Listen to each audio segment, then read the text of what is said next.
नमस्ते, मैं चंद्रशेखर आप सभी को मैं अपने चैनल डिलीजेंट एकेडमी में स्वागत करता हूं। हम लोग बिहार एसएससी के लिए एक मैथ का सीरीज स्टार्ट किए थे, जिसमें हम लोग प्रत्येक दिन बिहार एसएससी में आए हुए मैथ का प्रीवियस ईयर क्वेश्चन और उस पर आधारित मैथ का क्वेश्चन कर रहे हैं। चलिए आज उस सीरीज में हम लोग आगे की तरफ चलते हैं।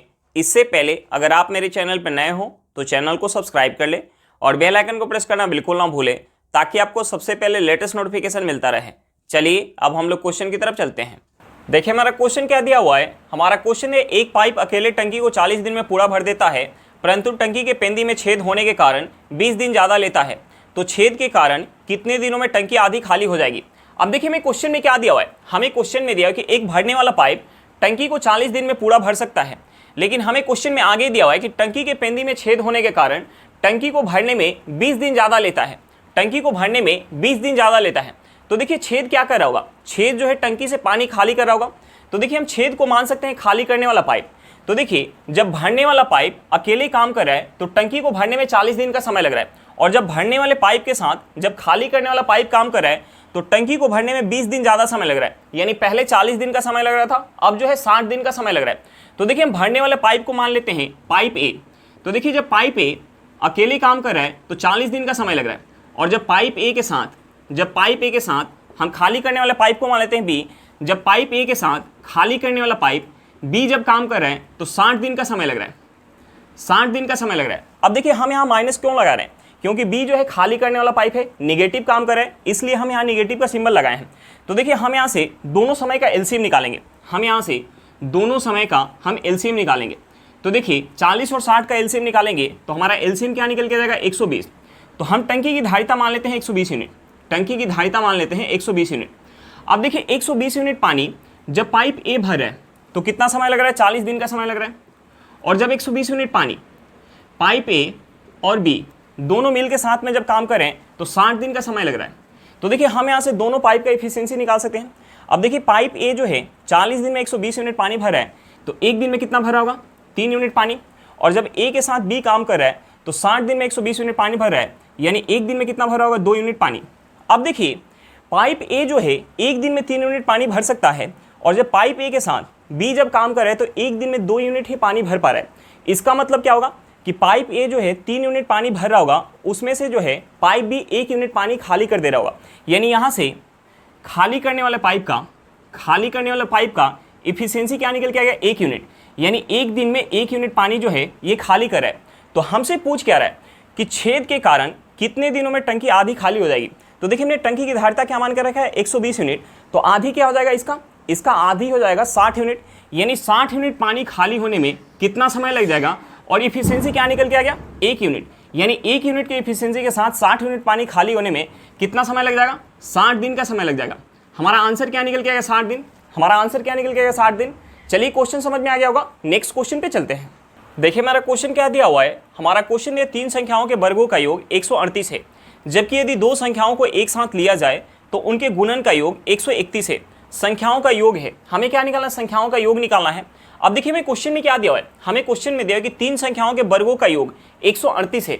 तो हम यहाँ 3 संख्या को कुछ मान लेते हैं। देखिए हमने मान लिया कि जो हमारी 3 संख्या है वो ए, बी और सी है।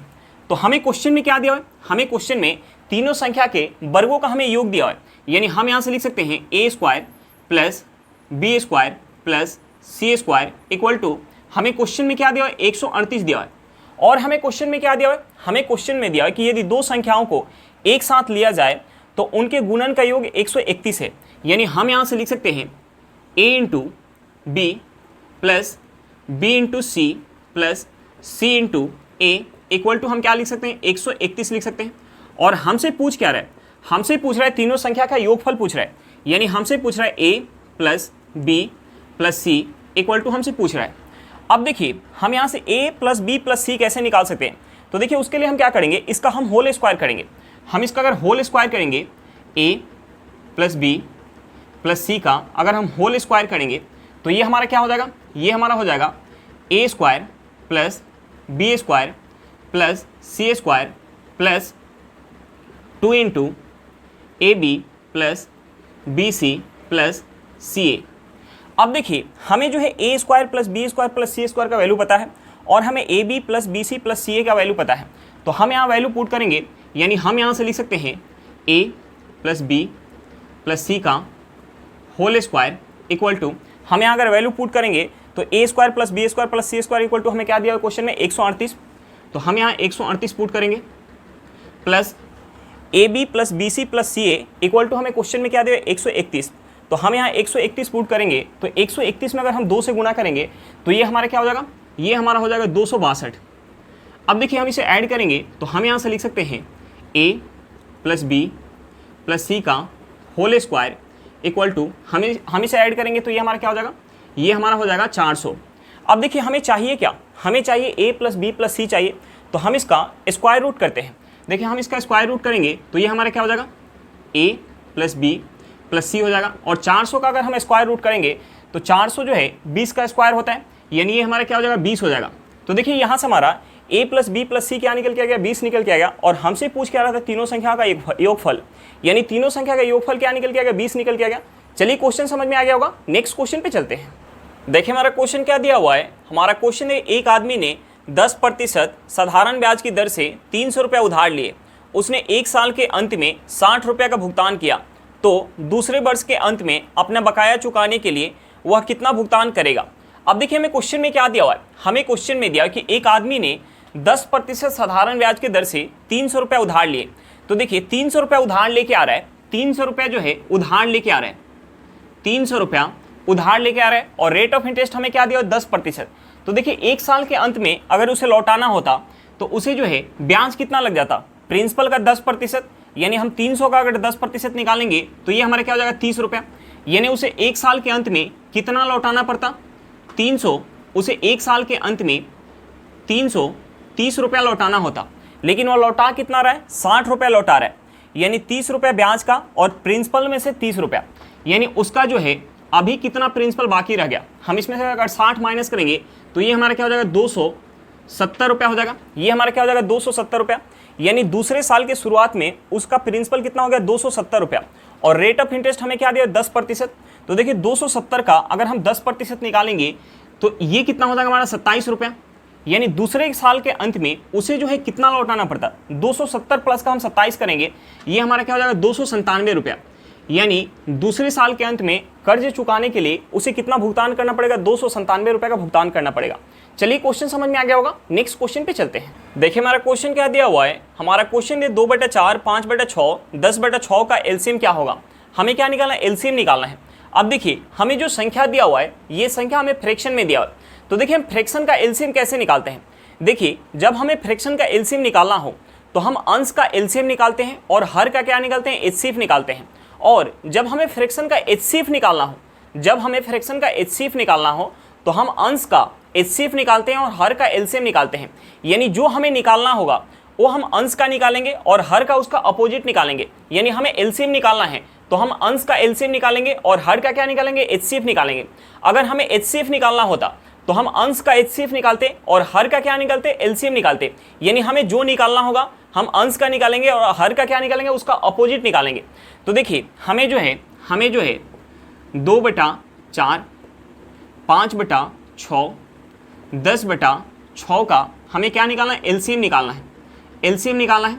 तो हम यहाँ क्या करेंगे, 2, 5, 10 का हम एलसीएम निकालेंगे और 4,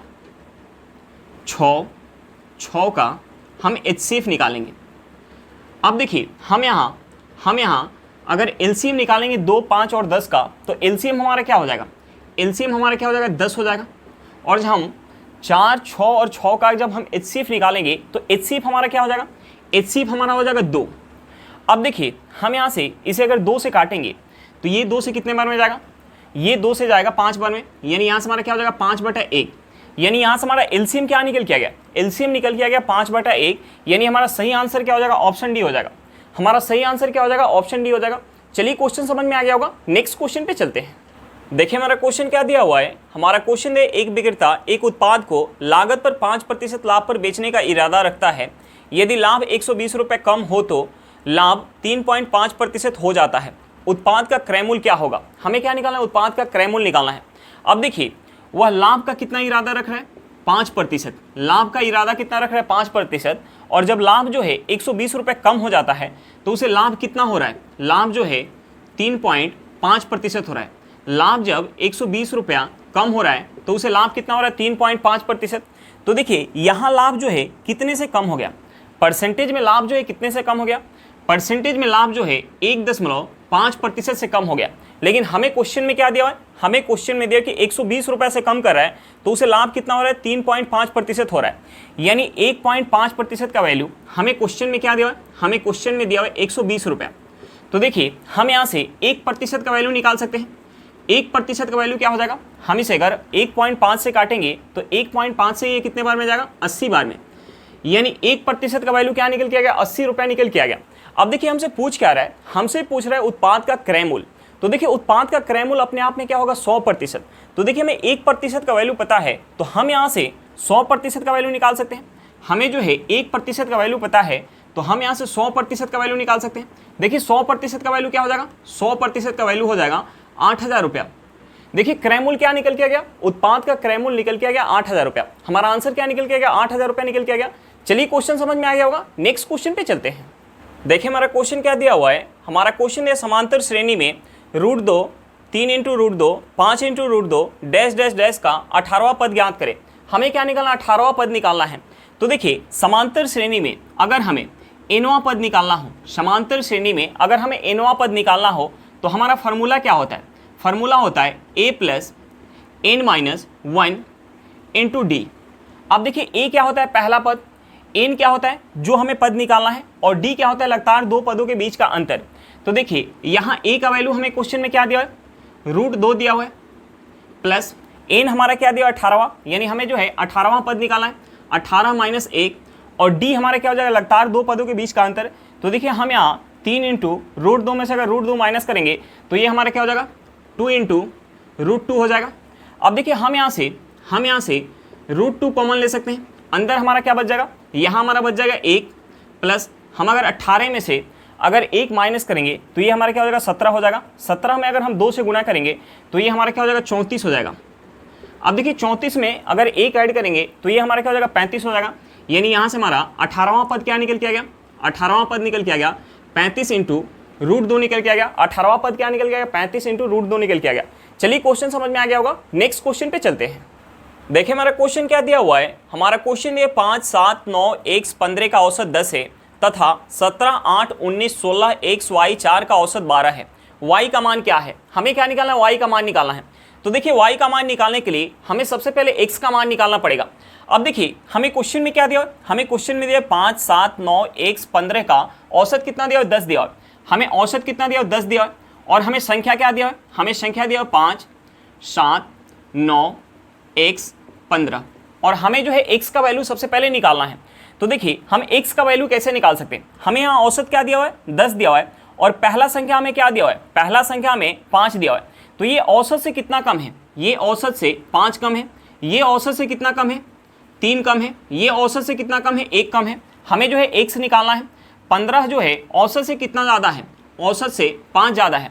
अब देखिए हम x का वैल्यू यहाँ कैसे निकाल सकते हैं? हम क्या करेंगे? यहाँ जो भी हमारा ज़्यादा कम निकल के आया है हम इसे ऐड करेंगे। यहाँ वैल्यू अगर हमारा माइनस में निकल के आएगा तो हम औसत में उसे ऐड करेंगे तो हमारा x का वैल्यू निकल के आ जाएगा।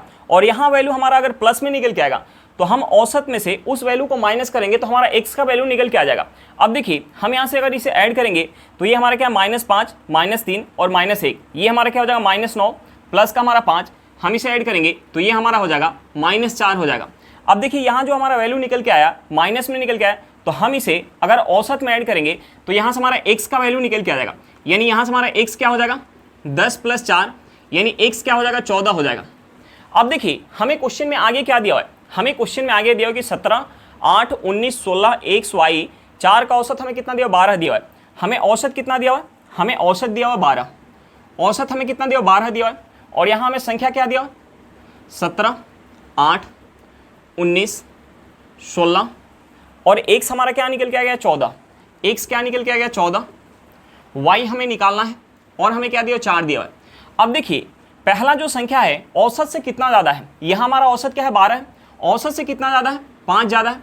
ये औसत से कितना कम है?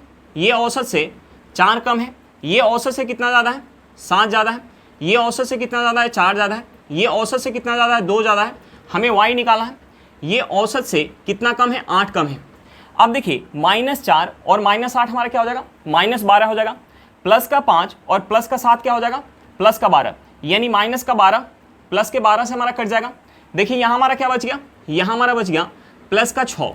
अब देखिए यहाँ जो वैल्यू हमारा निकल के आया है प्लस में निकल के आया, तो हम औसत में से इस वैल्यू को माइनस करेंगे तो हमारा y का वैल्यू निकल के आ जाएगा।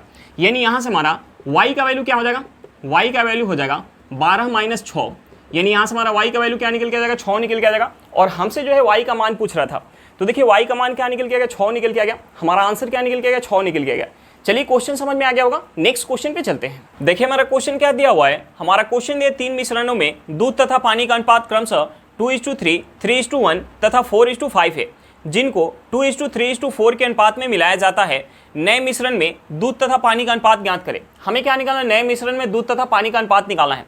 अब देखिए हमें क्वेश्चन में क्या दिया हुआ है, हमें क्वेश्चन में 3 बर्तन में दूध तथा पानी का हमें रेशियो दिया है। हमें क्वेश्चन में 3 बर्तन में दूध तथा पानी का हमें रेशियो दिया हुआ है।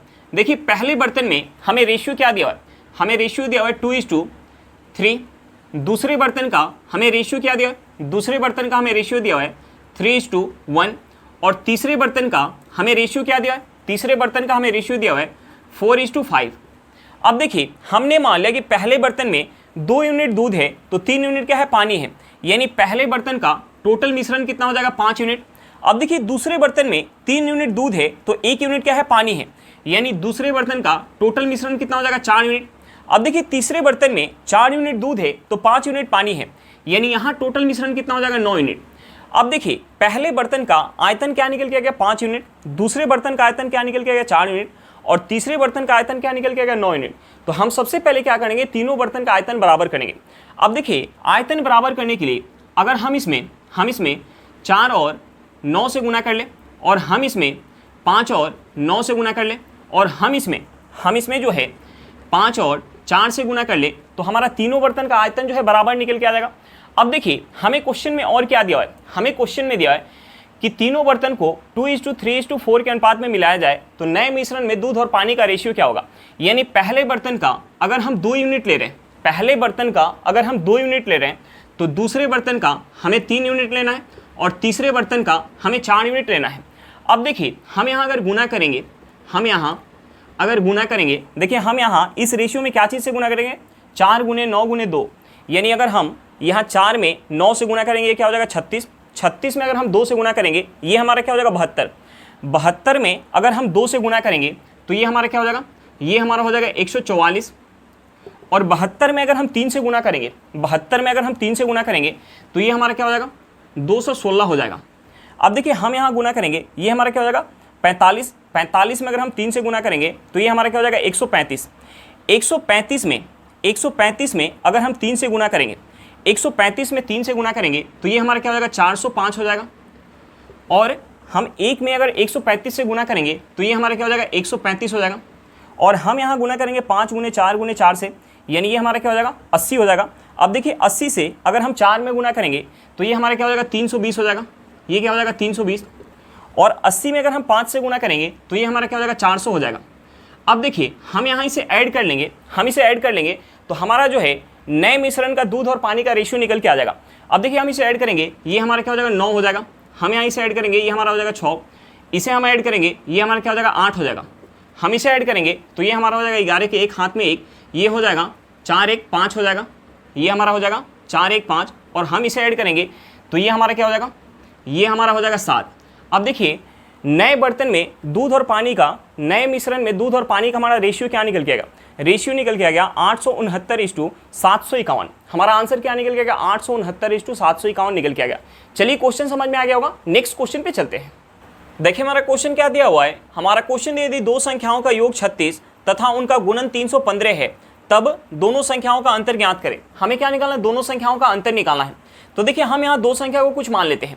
देखिए हमने मान लिया कि एक संख्या हमारी a है, हमने मान लिया कि एक संख्या हमारी a है और दूसरी संख्या b है। तो हमें क्वेश्चन में क्या दिया हुआ है, हमें क्वेश्चन में दोनों संख्याओं का योग दिया हुआ है, यानी हमें जो है a + b दिया हुआ है, a + b हमें कितना दिया हुआ है 36 दिया हुआ है। और हमें क्वेश्चन में क्या दिया हुआ है, हमें जो है उनका गुणन दिया हुआ है, यानी दोनों संख्याओं का हमें जो है गुणनफल दिया हुआ है, यानी a into b equal to हमें क्वेश्चन में क्या दिया है 315 दिया हुआ है, और हमसे पूछ क्या रहा है दोनों संख्याओं का अंतर पूछ रहा है, हमसे पूछ क्या रहा है दोनों संख्याओं का अंतर पूछ रहा है। तो देखिए अगर हम इसका अगर होल स्क्वायर करेंगे यानी a माइनस बी का होल स्क्वायर करेंगे तो इसके बराबर हम क्या लिख सकते हैं, हम इसके बराबर लिख सकते हैं a प्लस बी का होल स्क्वायर माइनस 4ab लिख सकते हैं। अब देखिए हमें जो है a प्लस बी का वैल्यू पता है और a इंटू बी का वैल्यू पता है, तो हम यहाँ a प्लस बी और a इंटू बी का वैल्यू पुट करेंगे। तो देखिए हम यहाँ से लिख सकते हैं a माइनस बी का होल स्क्वायर इक्वल टू, हम यहाँ अगर वैल्यू पुट करेंगे तो ये हमारा क्या हो जाएगा 36 का स्क्वायर। देखिए 36 का अगर हम स्क्वायर करेंगे तो 6 का स्क्वायर क्या होता है 36, हाथ में 3, ये हमारा क्या हो जाएगा 18, 18 दूना 36, 36 में अगर 3 ऐड करेंगे 39 के 9, हाथ में 3, 3 का स्क्वायर करेंगे ये हमारा क्या हो जाएगा 9, 9 में अगर 3 ऐड करेंगे ये क्या हो जाएगा 12, यानी 36 का स्क्वायर क्या हो जाएगा 1296 हो जाएगा। माइनस ए बी का वैल्यू हमें क्या दिया हुआ है 315। तो देखिए 315 में अगर हम 4 से गुना करेंगे, 315 में अगर 4 से गुना करेंगे तो ये हमारा क्या हो जाएगा 1260 हो जाएगा, ये हमारा क्या हो जाएगा 1260 हो जाएगा। अब देखिए हम यहाँ माइनस करेंगे तो यहाँ से हम लिख सकते हैं a माइनस बी का होल स्क्वायर इक्वल टू, हम यहाँ माइनस करेंगे तो यहाँ से हमारा क्या निकल गया 36 निकल के आ जाएगा। अब देखिए अगर हम दोनों साइड स्क्वायर रूट करेंगे तो ये हमारा हो जाएगा a minus b equal to 36 जो है किसका स्क्वायर होता है 6 का, यानी हम इसका अगर स्क्वायर रूट करेंगे तो ये हमारा क्या हो जाएगा 6 हो जाएगा। तो देखिए यहाँ से हमारा a माइनस बी क्या निकल के गया 6 निकल के आ गया, और हमसे पूछ क्या रहा था दोनों संख्याओं का अंतर। तो देखिए दोनों संख्याओं का अंतर क्या निकल के गया 6 निकल के आ गया, हमारा आंसर क्या निकल के गया 6 निकल के आ गया। चलिए क्वेश्चन समझ में आ गया होगा, नेक्स्ट क्वेश्चन पे चलते हैं। देखिए हमारा क्वेश्चन क्या दिया हुआ है, हमारा क्वेश्चन है 64 का स्क्वायर माइनस 36 का स्क्वायर इक्वल टू 20 जेड, तो जेड का मान ज्ञात करें। हमें क्या निकालना है जेड का मान निकालना है। अब देखिए ये हमें किस फॉर्म में दिया हुआ है, ये जो है ए स्क्वायर माइनस बी स्क्वायर के फॉर्म में दिया हुआ है, यानी हम यहाँ से लिख सकते हैं a plus b into a minus b लिख सकते हैं। अब देखिए हम यहाँ से इसे लिख सकते हैं 64 प्लस 36 इंटू हम इसे लिख सकते हैं 64 माइनस 36 इक्वल टू हमारा क्या हो जाएगा 20 जेड हो जाएगा। अब देखिए हम इसे अगर ऐड करेंगे तो ये हमारा क्या हो जाएगा 64 प्लस 36 क्या हो जाएगा 100 हो जाएगा, और हम यहाँ माइनस करेंगे तो 64 में से 36 माइनस करेंगे ये हमारा क्या हो जाएगा 28 हो जाएगा, इक्वल टू ये हमारा क्या है 20 जेड है। अब देखिए इस 20 से अगर हम 100 को काटेंगे ये कितने बार में आ जाएगा 5 बार में, 28 में अगर हम 5 से गुना करेंगे तो ये हमारा क्या हो जाएगा 140, यानी यहाँ से जेड इक्वल टू क्या निकल के आ गया 140, जेड का वैल्यू क्या निकल के आ गया 140, और हमसे पूछ क्या रहा है जेड का वैल्यू, यानी हमारा आंसर क्या निकल के आ गया 140 निकल के आ गया। चलिए क्वेश्चन समझ में आ गया होगा। आज के लिए इतना ही, फिर मिलते हैं नेक्स्ट क्लास में। अगर क्लास अच्छा लगे तो क्लास को लाइक करिएगा, अगर आप मेरे चैनल पर नए हो तो चैनल को सब्सक्राइब करिएगा, और क्लास को अपने दोस्तों के साथ शेयर करना बिल्कुल मत भूलिएगा। चलिए बाय बाय।